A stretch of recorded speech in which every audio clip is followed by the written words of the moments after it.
नमस्कार, मैं रवीश कुमार। बेबस संस्थाओं से भी बुलंद आवाजें आ सकती हैं। युद्ध रोकने में संयुक्त राष्ट्र और उसके बनाए कानून भले ही बेकार साबित होते रहे हैं, मगर इसी संस्था के महासचिव यानी प्रमुख अंतोनियो गुतेरेस के भाषण ने संयुक्त राष्ट्र को थोड़ी देर के लिए प्रासंगिक बना दिया।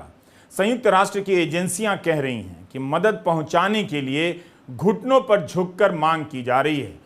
अभी जितनी मदद पहुंच रही है उससे 20 गुना ज्यादा मदद पहुंचाने की जरूरत है।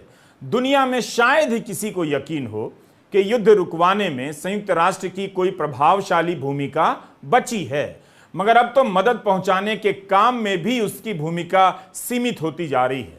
संयुक्त राष्ट्र के महासचिव ने अपने भाषण के बाद ट्वीट कर दिया कि हमास का हमला शून्य में नहीं हुआ है, मगर यह भी दोबारा से ट्वीट किया कि फलस्तीन को शिकायत है। इसका मतलब नहीं कि हमास का हमला सही है। इजराइल पर जो हमला हुआ है उसके बहाने आप नागरिकों पर विनाशकारी हमले को सही नहीं कह सकते। यह भी उन्हीं के भाषण का हिस्सा था। इजराइल ने संयुक्त राष्ट्र के खिलाफ मोर्चा खोल दिया, लेकिन इजराइल कतर की तारीफ क्यों करने लगा है, हम इस पर भी इस वीडियो में आगे बात करेंगे। न्यूयॉर्क में मौजूद इजराइल के विदेश मंत्री एली कोहेन ने गुतेरेस के संबोधन के बाद ट्वीट कर दिया कि मैं महासचिव से नहीं मिलूंगा। संयुक्त राष्ट्र में इजराइल के राजदूत गिलद एरदान ने पत्रकारों से कहा कि गुतेरेस के बयान समझ से बाहर हैं और संयुक्त राष्ट्र के महासचिव से इस्तीफे की मांग कर दी, यह कहते हुए कि गुतेरेस आतंकवाद का समर्थन करते हैं। अल जजीरा ने रिपोर्ट किया है कि संयुक्त राष्ट्र में इजराइल के राजदूत ने कहा है कि संयुक्त राष्ट्र के चीफ के बयान के बाद इजराइल संयुक्त राष्ट्र के अधिकारियों को वीजा नहीं देगा। इजराइल ने संयुक्त राष्ट्र के मानवाधिकार मामलों के अंडर सेक्रेटरी जनरल को वीजा देने से इनकार कर दिया है। उन्हें सबक सिखाने का वक्त आ गया है, ऐसा कहा है। जिन पर मानवाधिकार के लिए मदद पहुंचाने की जिम्मेदारी है, इजराइल उन्हीं को हमास का समर्थक बता रहा है। इसी संयुक्त राष्ट्र की बैठक में अमेरिका के विदेश सचिव ने कहा कि जो नागरिक हैं वो नागरिक हैं और वो नागरिक हैं। फलस्तीनी नागरिकों की रक्षा होनी चाहिए। ये बातें सुनने में तो अच्छी लगती हैं, लेकिन वही अमेरिका इजराइल को हथियारों की सप्लाई भी कर देता है ताकि हमला जारी रहे। अमेरिका केवल बयान दे रहा है या नसीहत दे रहा है। युद्ध के अपराध के नियम तो यह भी कहते हैं कि जो भी इसमें शामिल होता है, जो हथियार देता है, वह भी अपराधी है। तो क्या अमेरिका खुद को इजराइल के साथ युद्ध का अपराधी मानता है? सब अपनी अपनी सोच रहे हैं। गजा की कोई नहीं सोच रहा। संयुक्त राष्ट्र के महासचिव के बचाव में कौन आया? क्या कोई नाम आपको नजर आया? गजा में 6 लाख लोग संयुक्त राष्ट्र की शिविरों में रह रहे हैं। संयुक्त राष्ट्र के महासचिव ने कहा कि इन शिविरों में ईंधन नहीं है। इजराइल की सेना आईडीएफ अब संयुक्त राष्ट्र के शिविरों को भी निशाना बना रही है। यूएनआरडब्ल्यूए संयुक्त राष्ट्र राहत व कार्य एजेंसी को ट्विटर पर पलटकर जवाब देने लगी है। यूएनआरडब्ल्यूए ने जब 24 अक्टूबर की रात ट्विटर पर लिखा कि 25 अक्टूबर की रात तक हमारे पास ईंधन नहीं बचेगा, इसकी वजह से हमें अपने मदद कार्य को रोकना पड़ेगा। अगर ईंधन नहीं मिला तो कल रात तक गजा में राहत का काम रुक जाएगा। इस पर इजराइल की सेना आईडीएफ ने यूएनआरडब्ल्यूए के ट्वीट को एक ड्रोन तस्वीर के साथ रीट्वीट किया और लिख दिया कि ये हमास के फ्यूल टैंक हैं, इनमें 5 लाख लीटर से भी अधिक ईंधन है। हमास से पूछो अगर आपको थोड़ा ईंधन मिल सकता है। Ask Hamas if you can have some.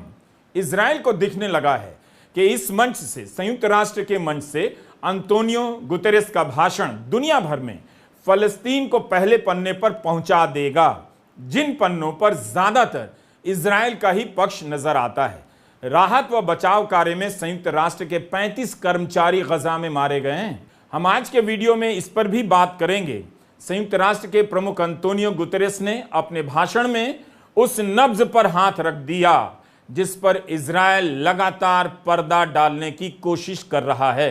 Guterres ने कहा कि इस युद्ध के कारण समाज में ध्रुवीकरण और तनाव तेजी से फैल रहे हैं, इसलिए हमें सिद्धांतों को लेकर स्पष्ट रहना होगा और इसकी शुरुआत नागरिकों की सुरक्षा और सम्मान के मूल सिद्धांत से होती है।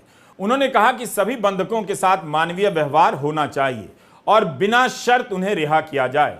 यह भी स्वीकार करना जरूरी है कि हमास का हमला शून्य में नहीं हुआ है। 56 साल से फलस्तीन के लोगों को बंधक बनाया गया है। वे दम घोटू हालात में रहने के लिए मजबूर किए गए हैं। उन्होंने देखा है कि उनकी जमीन किस तरह से कोई निगलता जा रहा है। यहां के लोग पहले से ही हिंसा से घिरे हैं। उनकी अर्थव्यवस्था की गर्दन मरोड़ दी गई है। उनके लोगों को विस्थापित होना पड़ा है। उनके घरों को ध्वस्त कर दिया गया। उनकी उम्मीदें तेजी से खत्म होती जा रही हैं कि दुखों का राजनीतिक समाधान हो भी सकता है। युद्ध के अपने नियम होते हैं। हमें मांग करनी चाहिए कि सभी पार्टियां अंतर्राष्ट्रीय मानवाधिकार के कानून का सम्मान करें, अस्पताल और संयुक्त राष्ट्र की इमारतों का सम्मान करें जहां पर इस समय 6 लाख फलस्तीनी रह रहे हैं। नागरिकों की सुरक्षा का मतलब यह नहीं कि 10 लाख लोगों को आप जगह खाली कर दक्षिण जाने के लिए कह दें जहां ना शिविर है, पानी है, ना भोजन है, ना दवा, ना ईंधन। दक्षिण में भी लगातार बमबारी हो रही है। मैं मानवाधिकार के कानूनों के उल्लंघन को लेकर बहुत चिंतित हूं। कोई भी पार्टी इन कानूनों से ऊपर नहीं है। Even war has rules. It is important to also recognize the attacks by Hamas did not happen in a vacuum. The Palestinian people have been subjected to 56 years of suffocating occupation. I am deeply concerned about the clear violations of international humanitarian law that we are witnessing in Gaza. एक स्तर पर देखिए तो जब तक Israel के संबंध हर मुल्क से बेहतर हैं, तब तक उसे कोई फर्क नहीं पड़ेगा कि संयुक्त राष्ट्र क्या कहता है, उसमें क्या कहा जा रहा है और सड़कों पर जनता क्या कह रही है। मगर संयुक्त राष्ट्र के प्रमुख के भाषण के बाद इजराइल के विदेश मंत्री की प्रतिक्रिया से यह नजर आने लगा कि इजराइल पर मनोवैज्ञानिक असर हो रहा है। वह चिढ़ने लगा है कि दुनिया केवल उसकी बात क्यों नहीं कर रही है, फलस्तीन की भी बात क्यों कर रही है। इस बाताबाती में राहत सामग्री का अभियान प्रभावित हो रहा है। ईंधन को लेकर इजराइल और अमेरिका अलग अलग बातें कर रहे हैं, मगर इजराइल की ही चल रही है। इजराइल मानने को तैयार नहीं कि गजा में ईंधन की कमी है। कहता जा रहा है कि हमास के पास पर्याप्त ईंधन है। कह रहा है कि उस पर हमला करने के लिए संयुक्त राष्ट्र और नागरिकों के ईंधन हमास ने चुराए हैं। मंगलवार को व्हाइट हाउस ने कहा कि गजा के भीतर ईंधन की सप्लाई की इजाजत दी जानी चाहिए। राष्ट्रीय सुरक्षा परिषद के प्रवक्ता जॉन कर्बी ने कहा कि हम ईंधन को लेकर इजराइल की बात समझते हैं, मगर गजा में ईंधन का पहुंचना बहुत जरूरी है। 24 अक्टूबर को रफा की सीमा से कोई मदद नहीं भेजी जा सकी। 25 अक्टूबर को फिर से 20 ट्रक राहत सामग्री लेकर रवाना हुए।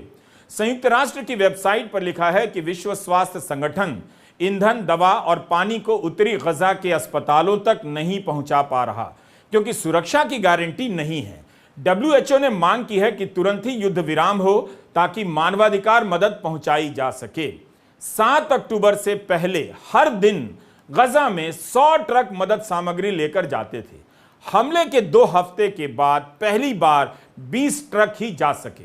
यूएन ने कहा है कि गजा की 2/3 मेडिकल इकाइयां काम करना बंद कर चुकी हैं। इनमें 35 में से 12 अस्पताल शामिल हैं। कई बार लगता है कि इजराइल इसलिए भी बमबारी ज्यादा कर रहा है ताकि धमाकों की आवाज में फलस्तीन के सवाल गुम हो जाएं, मगर ऐसा नहीं हुआ। हर जगह फिर से छपने लगा है। 1917 में फलस्तीन के साथ क्या हुआ, 1948 में क्या हुआ, 1967 में फलस्तीन के साथ क्या हुआ, 2008 में क्या हुआ और 2023 में क्या हो रहा है। जब से गजा में राहत सामग्री पहुंचने लगी है, तभी से इजराइल ने अपनी बमबारी तेज कर दी है। पिछले 24 घंटे में गजा में 700 लोग मारे गए हैं और उसके पहले के 24 घंटे के हमले में 400 लोग मारे गए। अब गजा में मरने वालों की संख्या 6000 के करीब पहुंचने लगी है। 20,000 से अधिक लोग घायल बताए जा रहे हैं। हमास के हमले में 1400 लोग मारे गए। इजराइल इसे जितनी मजबूती से रखता है, वहीं पर यह संख्याएं भी छाप दी जा रही हैं। गजा में हमास सरकार के स्वास्थ्य मंत्रालय ने कहा है कि सोमवार 23 अक्टूबर की रात 700 से अधिक फलस्तीनियों की मौत हुई है। फलस्तीनी स्वास्थ्य मंत्रालय ने कहा है कि 18 दिन के हमलों में 5,791 फलस्तीनी मारे जा चुके हैं। इसमें 2,360 बच्चे हैं। रॉयटर्स ने लिखा है कि वे स्वतंत्र रूप से इन आंकड़ों की पुष्टि नहीं कर सकते। वेस्ट बैंक में जेनिन में ड्रोन हमले के बाद अब तक मलबे से शव मिल रहे हैं। 7 अक्टूबर से लेकर अब तक वेस्ट बैंक में इजरायली हमलों के बाद 100 फलस्तीनियों की मौत हो चुकी है। अस्पताल काम करना बंद कर रहे हैं और यहां नसीहतों और बयानों का खेल चल रहा है। इजरायल से लौटने के बाद जो बाइडेन ने कहा था कि वे इजरायल इसलिए गए थे ताकि गजा में मदद पहुंचाने का रास्ता निकल सके और इसमें सफल रहें, लेकिन 18 तारीख के उनके दौरे के बाद आज 25 तारीख है, एक सप्ताह में भी मदद का काम अटका हुआ है। यह अमेरिका की सफलता है, अगर आप इसे सफलता मानते हैं तो। अब तो अमेरिका के राष्ट्रपति जो बाइडेन भी कह रहे हैं कि राहत का काम तेज नहीं है। यूक्रेन युद्ध के समय अमेरिका रूस पर लगातार प्रतिबंध लगाया जा रहा था। फरवरी 2022 से लेकर अब तक वो 2200 प्रतिबंध लगा चुका है, मगर यहां उसकी भूमिका अलग नजर आती है। वो इजराइल का दोस्त भी बन रहा है और गजा के फलस्तीनियों का हमदर्द भी। अमेरिका ने अभी तक कुछ भी ऐसा नहीं कहा या किया या चेतावनी नहीं दी है जिससे इजराइल पर रोक लगे। आखिर अमेरिका की चेतावनी कब काम आएगी? 18 अक्टूबर को जब ब्राजील ने प्रस्ताव लाया कि मानवीय मदद के लिए युद्ध रोक दिया जाए, तब अमेरिका ने विरोध कर दिया। अब वही अमेरिका कह रहा है कि मानवीय मदद के लिए युद्ध रोक दिया जाए, जबकि उस समय अमेरिका को ही मनाने के लिए युद्ध विराम सीज फायर की जगह मानवाधिकार विराम का इस्तेमाल किया गया। अमेरिका ने कहा है कि यह समय युद्ध विराम का नहीं है क्योंकि हमास के पास बंधक हैं, मगर हमास कह रहा है कि इजरायली बमबारी में 20 बंधक मारे गए हैं और इजराइल कह रहा है कि बंधकों के कारण वह हमला नहीं रोकेगा। इसलिए हमारा जोर इस बात पर है कि इस वक्त किसी के बयान को नमक बराबर ही समझें जब तक कि युद्ध विराम ना हो और शांति के कुछ ठोस प्रयास नजर ना आए। इजराइल विक्टिम ऑफ विक्टिम बन रहा है। हजारों बम बरसाकर करीब 6000 लोगों को मार देने के बाद इजराइल जता रहा है कि इस पूरी लड़ाई में पीड़ित अगर कोई है वही है। कई प्रमुख देशों ने हमास की निंदा की है, उसके खात्मे के अभियान को सपोर्ट किया है। फिर भी इजराइल कहे जा रहा है कि दुनिया हमास को उसके अपराध के लिए कब जवाबदेह ठहराएगी। मगर दुनिया तो यह सवाल भी उठा रही है कि इजराइल फलस्तीन के साथ दशकों से जो अपराध करता रहा है उस पर भी बात हो। क्या इन सवालों पर इजराइल के किसी भी बयान में आपको कोई जवाब मिला है? गुतेरेस का यह भाषण उन आवाजों को सर्वोच्च मंच देता है जो दुनिया भर के मुल्कों में सड़कों पर उतरी जनता की तरफ से आ रही है। इजराइल भले ही बमबारी के मामले में भारी पड़ रहा है, मगर नैरेटिव की सतह पर फलस्तीन का मसला भी बराबरी से उठने लगा है। जितनी तेजी से इजराइल गजा पर बम गिरा रहा है, उतनी ही तेजी से फलस्तीन के साथ उसने क्या किया है, किस तरह से जमीनें हड़पी हैं, लोगों को कैदी बनाया है, यह बात भी दुनिया में फैल रही है। संयुक्त राष्ट्र के महासचिव ने कह दिया कि फलस्तीन का गला घोंट दिया गया, उसकी जमीनें हड़प ली गईं। उनकी यह बात इजराइल को बहुत दिनों तक भारी पड़ेगी कि हमास का हमला शून्य में नहीं हुआ। ओबामा ने भी इसी बात को अलग तरीके से कहा है कि नागरिकों पर हमले के कारण पीढ़ियों तक फलस्तीनियों के मन में दरारें पड़ जाएंगी, नफरतें भर जाएंगी। इजराइल के लिए ग्लोबल समर्थन कम होता जाएगा। लेकिन इजराइल ने ओबामा के पत्र पर नाराजगी जाहिर नहीं की। क्या उसका गुस्सा भी संयुक्त राष्ट्र के महासचिव के भाषण के बहाने निकल रहा है? 7 अक्टूबर से मध्य पूर्व में युद्ध के फैलने की आशंकाएं जाहिर की जा रही हैं। रूस, चीन, अमेरिका और ऑस्ट्रेलिया के युद्धपोत के पहुंचने की खबरें आती हैं, मगर अभी तक वहां ऐसा कुछ भी नहीं हुआ। कई बार लगता है कि युद्ध के फैलने की बात बेवजह है। अगर इसे मध्य पूर्व के देशों में फैलना होता तो 19 दिनों में फैल चुका होता। इन 19 दिनों में अमेरिका और यूरोप के देश गजा के लिए कुछ खास हासिल नहीं कर पाए। वे इजराइल का दौरा करते रहे और अपनी राजधानी लौटते रहे। इसी सूची में फ्रांस के राष्ट्रपति मैक्रों का भी नाम जुड़ गया है। फ्रांस के राष्ट्रपति मैक्रों ने कहा है कि हमास को खत्म करने के लिए अंतर्राष्ट्रीय गठबंधन बने, फ्रांस उसमें शामिल होना चाहेगा।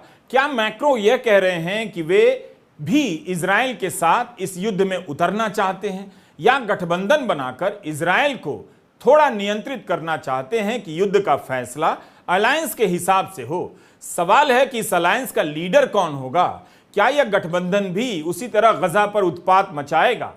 ईरान ने कहा है कि वह इजराइल पर हमला करेगा। वह कई बार कह चुका है।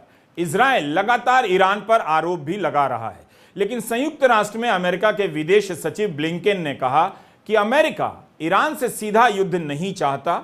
अमेरिका नहीं चाहता कि युद्ध बड़ा हो, बशर्ते उसके नागरिकों पर ईरान के बनाए हुए संगठन कोई हमला ना करें। एक सवाल है, क्या प्रधानमंत्री नरेंद्र मोदी भी अपने दोस्त नेतन्याहू के लिए इजराइल जाएंगे? दोस्ती है तो इतनी देरी क्यों? फिल्म अभिनेत्री कंगना रनौत ने दिल्ली में इजराइल के राजदूत से मुलाकात की है। इजराइल की सरकार के आधिकारिक ट्विटर चैनल ने कंगना रनौत का शुक्रिया अदा करते हुए ट्वीट किया है कि हम भारत से मिल रहे प्यार को महसूस करते हैं। इजराइल ने तस्वीर भी जारी की है। इजराइल अभी तक हमास की तुलना al Qaeda, ISIS, Hezbollah, Nazi Germany से कर चुका है, मगर कंगना ने हमास को रावण से जोड़ दिया। इस पूरे मामले में अमेरिका से भी ज्यादा कंगना अपने राजनयिक दायित्वों को निभा रही हैं। इन तस्वीरों से जनता के स्तर पर भारत अपनी दोस्ती का इजहार करता लग रहा है, लेकिन प्रधानमंत्री मोदी कब तेल अवीव जाकर पहले की तरह बीबी से दोस्ती का इजहार करेंगे? क्या हुआ अगर प्रधानमंत्री मणिपुर नहीं गए, मगर इजराइल जाने से कौन रोक सकता है? केवल चुनाव रोक सकता है।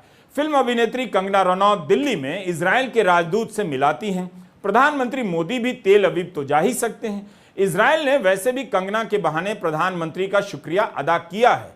इजराइल के पक्ष में भारत में इतना अच्छा माहौल बनाने के बाद भी विदेश मंत्री और प्रधानमंत्री मोदी तेल अवीव नहीं गए, ये अच्छी बात नहीं है। इस पूरे मामले में भारत की गंभीरता को गंभीरता से ही लिया जाना चाहिए। कंगना रनौत की राजनयिक भूमिका है, मनोज तिवारी की नहीं है, हेमा मालिनी की नहीं है। इस पर आप बहस कर सकते हैं, मगर इस राजनयिक भूमिका को खारिज नहीं कर सकते। भारत की यही विशिष्टता उसे विश्व गुरु के स्तर पर ले जाती है। अरब देशों की भूमिका भी जहां थी वही नजर आ रही है। बोलने के अलावा वे भी कुछ ज्यादा हासिल नहीं कर पाए। ऐसा लगता है कि अरब देश पब्लिक के लिए बयान दे रहे हैं और भीतर भीतर इजराइल का साथ दे रहे हैं। तुर्की ने कहा है कि जो इजराइल का साथ दे रहे हैं गजा पर हमले के अपराधी हैं। सऊदी अरब और संयुक्त अरब अमीरात भी मिली जुली बातें करने लगे हैं। संयुक्त राष्ट्र की सुरक्षा परिषद की मीटिंग में संयुक्त अरब अमीरात ने कहा कि तुरंत युद्ध विराम हो, नहीं तो यह टकराव इलाके में फैल सकता है, पूरे विश्व को प्रभावित कर सकता है। संयुक्त अरब अमीरात ने कहा है कि चरमपंथी समूह इस टकराव का फायदा उठाकर अपने एजेंडा को बढ़ावा देंगे। इस संदर्भ में संयुक्त अरब अमीरात ने दक्षिणी लेबनान, ऑक्यूपाइड सीरियन गोलान और लाल सागर में बढ़ते तनाव की ओर इशारा किया है। मध्य पूर्व में युद्ध फैल जाएगा, इसकी चिंता इजराइल को नहीं दिखती। वह गजा पर बेतहाशा हमला किए जा रहा है। अभी तक इजराइल ने गजा पर जितनी तबाही बरपाई है, क्या वो किसी तरह से कम है? आखिर इन देशों के हिसाब से अंतिम सीमा रेखा क्या है, जिसके बाद वे अपने बयानों को एक्शन में बदलेंगे? युद्ध टालना व्यवहारिक फैसला है, लेकिन यहां तो युद्ध भी नहीं टलता नजर आ रहा। अब आते हैं कतर की भूमिका पर। इजराइल जिसकी तारीफ कर रहा है। यह कतर की राजधानी दोहा है। दोहा इजराइल की राजधानी तेल अवीव से 2000 किलोमीटर दूर है। जिस वक्त यह वीडियो लिया गया है उस वक्त यह मुल्क शांत और सुसज्जित नजर आ रहा है। इसकी सड़कों के किनारे समृद्धियां छलक रही हैं, क्योंकि प्रति व्यक्ति आय के हिसाब से यह दुनिया का सबसे अमीर देश है और सैनिक साजो सामान पर सबसे अधिक खर्च करने वाला देश है। इसका निवेश यूरोप के खेल संगठनों में है, कई कंपनियों और प्रोजेक्ट में है। जब से कतर पर आरोप लगा है कि इसने भी हमास को बढ़ावा दिया है, कतर के निवेश को लेकर सवाल उठने लगे हैं। मामला पैसे का है। कतर को अलग थलग करना इतना आसान नहीं होगा। कतर की यह शाम इस वीडियो में बता रही है कि वो आकार में छोटा है, मगर उसके तेल, गैस और पैसे की ताकत बहुत बड़ी है। अमेरिका, फ्रांस, जर्मनी, ब्रिटेन ने इजराइल के साथ साथ कतर से भी संपर्क साधा कि वह बंधकों की रिहाई में मध्यस्थ की भूमिका अदा करे। 2 अमेरिकी नागरिकों की रिहाई भी हुई। रॉयटर्स ने सूत्रों से लिखा है कि कतर ने हमास से अपील की है कि इजराइल की परवाह किए बगैर महिलाओं और बच्चों की रिहाई जल्दी हो। वॉल स्ट्रीट जर्नल में रिपोर्ट है कि कतर और हमास के बीच 50 बंधकों की रिहाई की बातचीत फेल हो गई, क्योंकि हमास ने ईंधन की मांग कर दी। तो कतर की भूमिका पर दुनिया की नजर है। उस पर हमास को मदद पहुंचाने के आरोप हैं। तो वही कतर 200 बंधकों की रिहाई को लेकर हमास से बातचीत भी कर रहा है। कतर का कहना है कि वो रिहाई को लेकर आशावादी है। पिछले 1 दशक से कतर दोहा में हमास की मेजबानी करता रहा है। हमास के प्रमुख नेता कतर में रहते हैं या रह चुके हैं, उसके नेताओं का यहां आना जाना रहा है। इजराइल से भी उसके रिश्ते कतर के काफी अच्छे रहे हैं और कतर की भूमिका की इजराइल तारीफ कर रहा है। एक तरफ कतर इजराइल की निंदा कर रहा है तो दूसरी तरफ इजराइल ने राष्ट्रीय सुरक्षा सलाहकार की तरफ से कहा है कि मुझे ये कहते हुए खुशी हो रही है कि कतर मानवीय उपायों में एक अहम भागीदार बनता जा रहा है। इस समय में उनके कूटनीतिक प्रयास बेहद जरूरी हैं। जब हमास और इजराइल के बीच युद्ध विराम हुआ था तब कतर ने ही गजा में प्रशासनिक अधिकारियों की तनख्वाह दी, गरीब परिवारों के खातों में पैसे दिए और मानवीय सहायता पहुंचाई। बाइडेन प्रशासन कतर को लेकर संवेदनशील है, उसकी भूमिका को लेकर तारीफ भी कर देता है और अपने नागरिकों की रिहाई के लिए दबाव भी डालता है। अमेरिकी विदेश सचिव एंटनी ब्लिंकेन हमले के बाद अपने दौरे में कतर गए थे।